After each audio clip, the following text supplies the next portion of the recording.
എന്നിട്ടാണ് കേട്ടോ ഞാൻ ഇത് വൺ സൈഡിൽ ഇങ്ങനെ ഇടുന്നത്. ഓക്കെ, അപ്പൊ ഇത് വൺ സൈഡ് ഇടാം.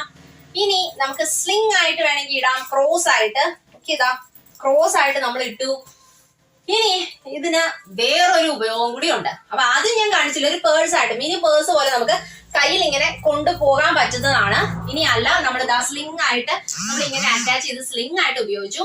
ഇനി വേറൊരു സംഭവം കൂടി ഇതിലുണ്ട്. കുറച്ച് കസ്റ്റമേഴ്സ് ചോദിച്ചായിരുന്നു, നമുക്ക് ഇങ്ങനെ കയ്യിൽ കൊണ്ട് നടക്കാൻ പറ്റും. ഇപ്പൊ പ്രായമായവരൊക്കെ ഇങ്ങനെ കയ്യിൽ കൊണ്ട് നടക്കുന്നത് കണ്ടിട്ടില്ലേ കൂട്ടുകാരെ? അപ്പൊ അതുപോലെ പിടിച്ചുകൊണ്ട് പോകാൻ പറ്റിയ ഒരു ബാഗ് ഉണ്ടോ എന്ന് ചോദിച്ചായിരുന്നു. അപ്പൊ അതും കൂടി നിറവേറ്റാനായിട്ട്, ആ നീഡും കൂടി നമുക്ക് നിറവേറ്റാനായിട്ട് ഇതിന്റെ കൂടെ തന്നെ വേറൊരു അറ്റാച്ച് ചെയ്യാനായിട്ട് ഒരു സ്ട്രാപ്പ് നിങ്ങൾക്ക് കിട്ടും. അപ്പൊ 2 സ്ട്രാപ്പുകളാണ് ഈ ഒരു പ്രൊഡക്റ്റ് വാങ്ങിക്കുമ്പോൾ നമുക്ക് കിട്ടുന്നത്.